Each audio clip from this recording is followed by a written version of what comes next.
Hello दोस्तों, तभी यहाँ पर हम समझेंगे विटामिन के बारे में। विटामिन का खोज किसने किया था? तो ल्यूमेन ने किया था। और विटामिन का नामकरण किसने दिया था? तो फंक किया था। कौन? फंक। तो विटामिन का नामकरण किसने किया था? फंक ने। अब इसको गौर से याद रखिएगा। चलिए, विटामिन ए हो गया, इसका ये रासायनिक नाम है कोष्ठ में। तो विटामिन ए का रासायनिक नाम क्या है? रेटिनॉल। और इसके कमी से कौन सा रोग हो जाता है? रतौंधी। कमी से कौन सा रोग होता है? रतौंधी हो जाता है। चलिए, अब इसके बारे में गौर से समझते हैं। कहाँ पाया जाता है? पीला फल में और गोल्डन राइस में। और इसे प्रतिरक्षी विटामिन भी कहते हैं। पूछेगा किस विटामिन को प्रतिरक्षी कहते हैं? तो ये क्योंकि ये लड़ने का काम करता है, कोई भी बीमारी से बोल सकते हैं। बी का नाम थायमीन है। इसके कमी से बेरी बेरी क्या हो जाता है? Berry berry berry berry. अब यहाँ पर समझ लेते हैं। और ये कहाँ पाया जाता है? चावल में। समझ आ गया। अब इसके बाद समझ लेते हैं विटामिन सी, इसका नाम क्या है? Ascorbic acid. क्या है? स्कॉर्बिक अम्ल बोल सकते हैं, एसिड।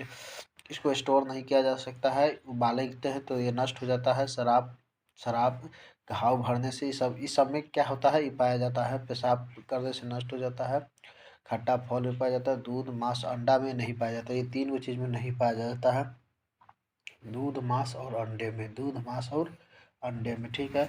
अब यहाँ पर समझ लेते हैं डी, इसका नाम क्या हो जाएगा? कैल्सीफेरॉल हो जाएगा। अभी से समझ लेते हैं डी के बारे में।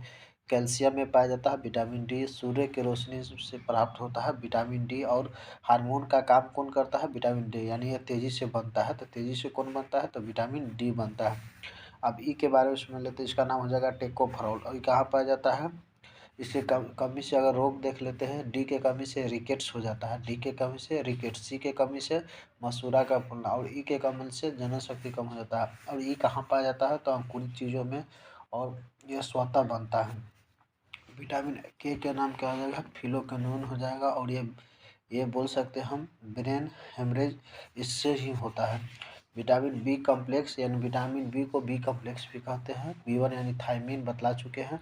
ये चावल में पाया जाता है। इसकी कमी से बेरी बेरी। बी2 यानी इसका रासायनिक नाम ही फेमस है, राइबोफ्लेविन याद रखिएगा। बी3 नियोसिन या नियासिन। बी5 पेंटोथाइनिक अम्ल, इससे पेलाग्रह हो जाता है। विटामिन बी6 का रासायनिक नाम है पायरोडॉक्सिन।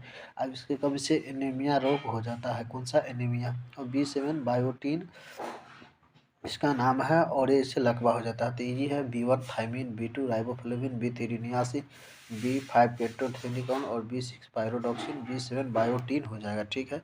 अब नेक्स्ट समझ। कोबाल्ट से गामा किरणें निकलता है और कैंसर का इलाज किया जाता है। तो आप याद रखिएगा। चलिए, अब बी11 देख लेते हैं। बी11 का नाम है फॉलिक अम्ल। और ये पेचिस, इसे बी11 से पेचिस हो जाता है। बी12 साइनोकोबालामिन इसका नाम है। चलिए, अब यहाँ समझ लेते हैं। प्रोटोजोआ से होने वाला रोग तो ईजी है। यहाँ पर ट्रिक है। पे काम पर सुपारी, तो पे से पेचिस, कालाजार, मलेरिया, सोने की बीमारी और पायरिया। अब यहाँ पे अपना पेचिस के कारण होता है आती बोल सकते हैं लुइजो पेचिस हो जाएगा ल्यूसोमेनिया, ल्यूज मोशन। अच्छा, पेचिस की कमी से क्या हो जाता है? मतलब लूज मोशन हो जाता है। चलिए, पेचिस के से कौन सा रोग होता है? लूज मोशन होता है। पेचिस से कौन सा क्या होता है? Loose motion. अब देखिए, पेचिस किसके कारण होता है? तो एंट अमीबा हिस्टोलिका। और पायरिया एंट अमीबा, पायरिया किसके कारण होता है? तो एंट अमीबा जिंजीबेरी से। तीजी है। पेचिस पूछेगा तो एंट अमीबा हिस्टोलिका, और पायरिया पूछेगा तो एंट अमीबा जिंजीबेरी।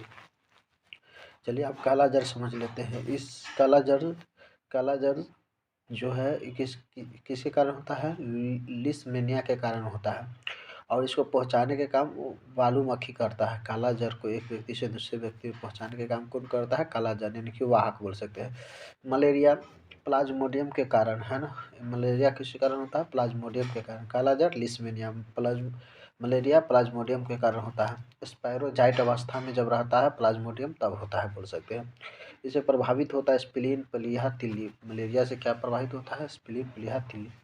सिनकोना के कुनैन से मिलता है। और मलेरिया के इलाज के लिए इसका इलाज होता है। इसके इलाज सिनकोना से कुनैन मिलता है, तो कुनैन से किया जाता है। कुनैन कहाँ से मिलता है? सिनकोना से। कुनैन से किसका इलाज किया जाता है? मलेरिया का। इसके जगह पर अभी जो है कुनैन के जगह पर क्लोरोक्विन आ गया। क्या आ गया है? क्लोरोक्विन आ गया है। इसको पहुंचाने का काम एक तो होता है प्लाज्मोडियम के कारण, लेकिन एक व्यक्ति से दूसरे व्यक्ति में पहुंचाने के काम कौन करता है? तो एनफ्लूएंजा मच्छर करता है। सोने की बीमारी ट्रिप्सिन के कारण होता है। पहुँचाने का काम शीशी मक्खी करता है। पैरिया बतला दिए एंटमीबा जिंजीबेरी, इससे दांत या पीलिया हो जाता है। तो ये समझ में आ गया। प्रोटोजोआ से होने वाला रोग, इसका कारण वाहक कवक को फंगी कहते हैं इंग्लिश में, समझ लेते हैं इससे होने वाला रोग।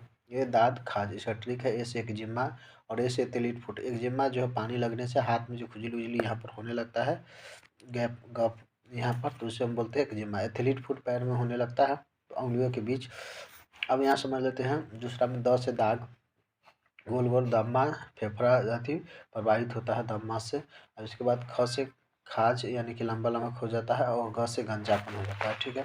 अब यहाँ पर समझ लेते हैं बैक्टीरिया से या जीवाणु से होने वाला रोग। ठीक है। डिप चीटा का ट्रिक है। डी से डिप्थेरिया, इस गाला प्रभावित होता है। सी से प से प्लेग हो जाएगा, जो काली, इस प्लेग को काली मौत भी कहा जाता है। शरीर से मांस झड़ने लगता है। सी से सिफिलिस, ये जन्म से संबंधित है। एक और है जो इससे नहीं है, लेकिन ये भी फीमेल में जन्म से संबंधित, मेल में संबंधित, फीमेल में जन्म से संबंधित कौन, सिफिलिस। जबकि गोनेरिया जो है मेल में जन्म से ही संबंधित, गोनेरिया। टिटेनस जो है इसे धनुष टंकर भी कहा जाता है, जो ऐसे ज्वर लॉक भी कहा जाता है। एनाजेलेसिक इसके लिए एक दवा होता है, बोल सकते हैं। टिटनेस जब कुछ गड़ उड़ जाएगा, काटी उटी बोल सकते हो, तो उससे हो जाता है। चलिए अब यहाँ समझ लेते हैं काली खांसी आदि। काली खांसी, तो काली खांसी हो जाएगा किससे, 5 नंबर में देखिए, क से काली खांसी है ना। तो आप समझ लेते हैं। कु से कुष्ठ रोग हो जाएगा। ट से टाइफाइड, और टीबी भी। नी से निमोनिया, ह से हैजा हो जाएगा। तो यहाँ पर देख रहे थे कुष्ठ रोग यानी कि कोर बोल सकते हैं। MDP मल्टीपल, टी मतलब ट्रीटमेंट, और मतलब इस प्रकार बोल सकते हैं। तब यहाँ पर ये टाइफाइड जो है मियादी बुखार भी कहा जाता है टाइफाइड को। टीबी अब समझ लेते हैं, इससे फेफड़ा प्रभावित होता है। टीबी से माइक्रोबैक्टीरिया ट्यूबरकुलोसिस के कारण होता है। टीबी माइक्रोबैक्टीरिया ट्यूबर के बच्चा में से बच्चे के BCG का टीका दे दिया जाता है। जब जवान होता है डायरेक्ट ट्रीटमेंट ऑब्जर्वेशन आदि, DDT का जब आधी दिया जाता है, जब वैक्स हो जाता है। तो निमोनिया और हैजा ये सब किससे होता है, तो बैक्टीरिया बोल सकते हैं। किसमें पाचन तंत्र सही से काम नहीं करता, किसमें, हैजा में। तो यहाँ पर हम प्रोटोजोआ समझ लिए, फिर कवक और फंगी, और इधर समझ लिए बैक्टीरिया, और क्या बोल सकते हैं, बैक्टीरिया को जीवाणु बोलते हैं। सोचना है कि आप समझ लेते हैं वायरस यानी कि विषाणु से होने वाला रोग। सजीव निर्जीव के बीच कड़ी बनाने का काम वायरस करता है। कौन करता है, वायरस। ठीक है। एडे पोइचे छो खसरा हिमरे। तो सबसे पहले यहाँ पर एड्स हो जाएगा। एड्स का फुल फॉर्म, ये HIV के कारण होता है। जांच के लिए लेसा टेस्ट किया जाता है। इसका फुल फॉर्म भी है enzyme link immuno salt acid. WBC से टी मतलब प्रभावित होता है। WBC इससे प्रभावित होता है। T सेल बोल सकते हैं, WBC से T सेल। प्रतिरोधक क्षमता इसमें क्या हो जाता है, कम हो जाता है कि जब एड्स हो जाता है। अब डेंगू समझ लेते हैं, डेंगू के बारे में। तो पहला हो जाएगा एड्स। अब यहाँ समझ लेते हैं डेंगू। पपीता के पत्ता ग्लिसरॉल से डेंगू को रोका जा सकता है। पपीता और ग्लिसरॉल का यूज करके, बकरी का दूध, ये सब है ना। बकरी का दूध और एलोवेरा से प्लेटलेट्स की संख्या बढ़ती है, बढ़ाना है तो इससे प्लेटलेट्स की संख्या बढ़ती है। एड्स मच्छर से फैलता है, एडिस मच्छर से फैलता है डेंगू। एडिस मच्छर से, कौन सा मच्छर से, एडिस मच्छर से। तो पूछेगा। तो देखिए पहला है एड्स, दूसरा डेंगू, मतलब ए मतलब एड्स, डे मतलब डेंगू, और मतलब इसके बाद समझ लेते हैं पो मतलब पोलियो। एंड्रोवायरस से होता है। इन मतलब इन्फ्लुएंजा मुर्गी। देखिए बर्ड फ्लू से H5 और H1 होता है। और स्वान फ्लू, बर्ड फ्लू H5H1, और यहाँ पर स्वान, तो स्वान मतलब क्या है, H1N1, ठीक है। तो बर्ड फ्लू मुर्गी से, और स्वान फ्लू मच्छर। तो बर्ड फ्लू H5H1, ये पूछेगा, बर्ड फ्लू H5H1। अब यहाँ पर क्या है, छोटी माता हो गया, गलसुआ हो गया, खसरा हो गया, जिसे मिजलिस भी कहते हैं, मीजल्स, खसरा को हेपेटाइटिस। इसे लीवर प्रभावित होता है, RN वायरस। हेपेटाइटिस ए को जॉन्डिस कहा जाता है। तो हेपेटाइटिस एक प्रकार से जॉन्डिस ही समझिए। मेनिंजाइटिस, अल्जाइमर, माइग्रेन, सिजोफ्रेनिया इसी से रिलेटेड है। तो मेनिंजाइटिस में याद रखना है, ये सब बीमारी का नाम ही है। इसके बाद हर्पीस, चेचक के तरह ही बूंदे बूंदे होता है। तो हर्पीस। रेबीज तंत्रिका तंत्र प्रभावित होता है, लूप पाचन रेबीज के टीका का खोज किया था, है ना। इसे रेबीज से तंत्रिका तंत्र प्रभावित होता है और लुई पाचर ने इसका रेबीज यानी काटने पर क्या है, जैसे सबसे खतरनाक है कुत्ता उठा काटने से होता है। तो चलिए आप समझा देते एक बार। ए से एड्स, डी से डेंगू, पो से पोलियो, ई से इन्फ्लुएंजा, चे से चेचक, छो से छोटे मोटा, ग से गलसुआ, ख से ख से क्या हो जाएगा यहाँ पर आपको, ख से हो जाएगा खसरा, ह से हो जाएगा खसरा खसरा, हेपेटाइटिस हेपेटाइटिस, म से मेनिंजाइटिस, ह से हर्पिस, रे से रेबीज। ये समझ गए। अब इधर कुछ कुछ है आप समझ सकते हैं। अल्पता, किसी के कमी से होने वाला रोग को अल्पता का रोग कहते हैं, अल्पता रोग बोल सकते हैं ना।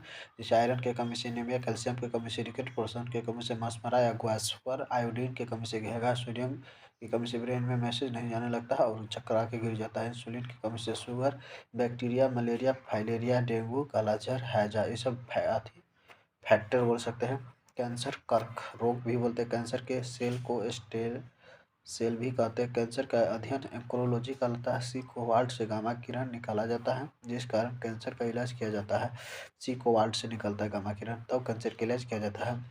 ब्लड कैंसर को ल्यूकेमिया कहते हैं और ब्रेन कैंसर को ट्यूमर कहते हैं।